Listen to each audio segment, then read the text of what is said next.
Caden's mind couldn't accept that Damon found his mate, but Caden didn't have an alternate explanation for Damon's bizarre behavior. If that girl is Damon's mate, why didn't he say something? Maya rolled her eyes. Because that's Damon. He won't admit it even if you ask him outright. But think about it. Erratic behavior, one moment he wants to leave and the second one we stay? Since when does Damon refuse a free meal? He requested a tour of the Red Moon Pack, and you know that he always avoided those because when he saw things he didn't like, Damon never stayed quiet. And in the car, Damon stuck to the girl, and we both saw how gentle he acted with her. The only explanation is that he found his mate. Maya pointed at the phone. Caden, you know better than anyone how much Damon cherishes the Dark Howler's pack. He wouldn't risk provoking the Red Moon Pack by smuggling a random woman. She's either his long-lost sister or his mate. Caden remembered how, when he met Maya, the only thing he wanted involved being with her, and nothing could get in his way, not even war. Everything Maya said made sense and pointed to the possibility that the girl who came from the trunk represented Damon's mate. Maya always showed intelligence. Caden chuckled with a hint of evil sparkling in his eyes. Damon doesn't want to admit that the girl is his mate? Let's see how long he can pull that off. Maya had a bad feeling about this. She would never consider going against Damon, even if it's a joke. However, Caden didn't have problems with it.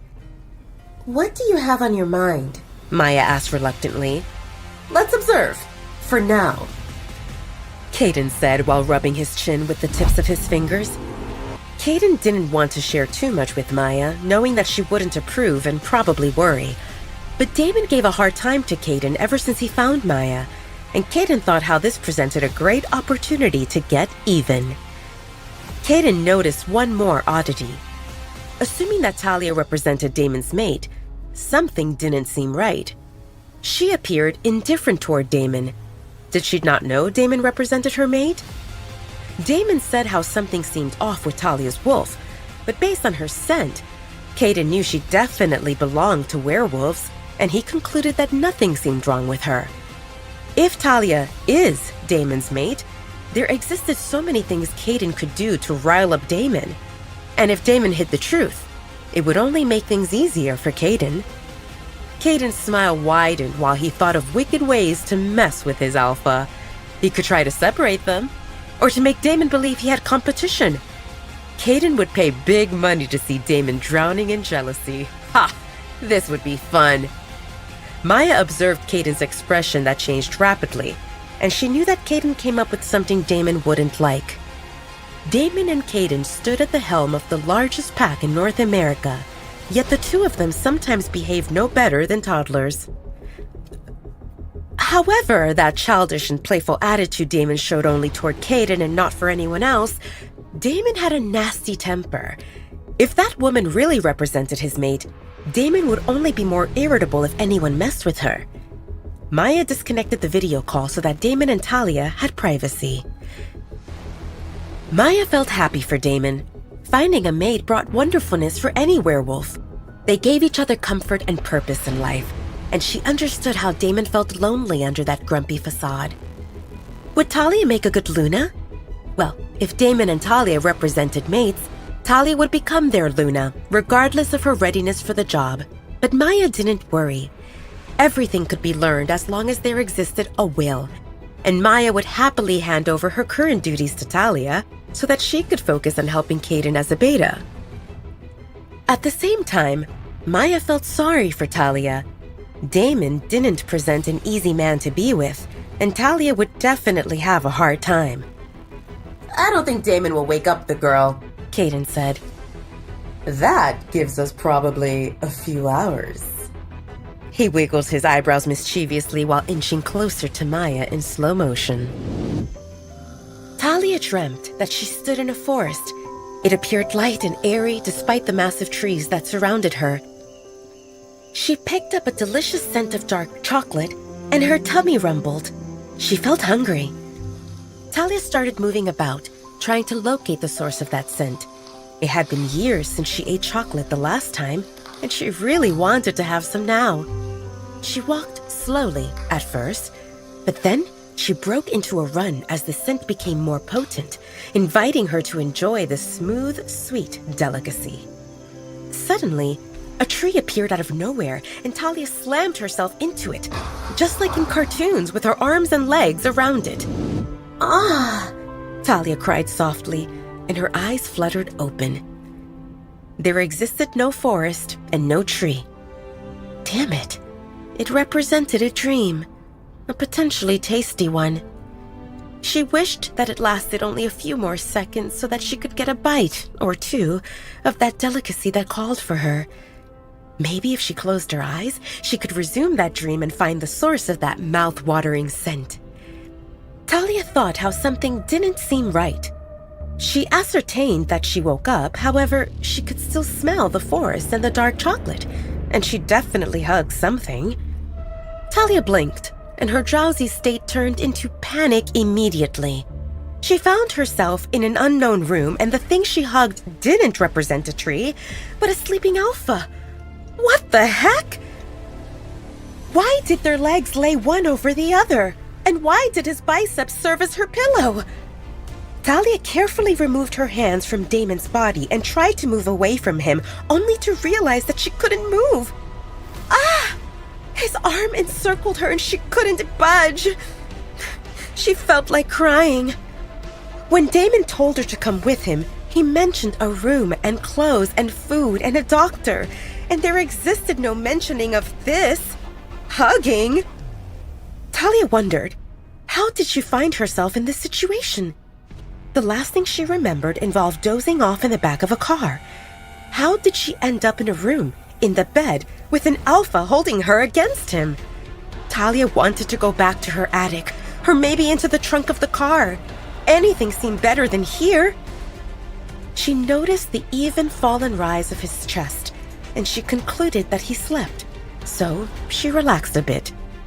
Talia looked up at the man beside her, and her breath hitched at the sight of Damon's gorgeous visual. His unruly raven hair fell over his forehead, long lashes, full lips, strong jaw. Everything about him looked handsome, even the small bump at the base of his nose and a day-old stubble. It should be illegal to be this attractive, Talia thought. No wonder Princess Marcy raged at the thought that Alpha Damon might think bad of her. Talia shook those thoughts away and chided herself. She should not think of Alpha Damon as attractive. Actually, she should not think about him at all. Talia painfully understood her non-existent background, and if she allowed herself to see Alpha Damon as anything more than her benefactor, as someone who took pity on her, she would only deceive herself and end up hurting.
Wait, that's not the end.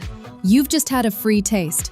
Now get the full story on the Pocket FM app, link in description. Check out our next video and playlist, and don't forget to like, share, and subscribe.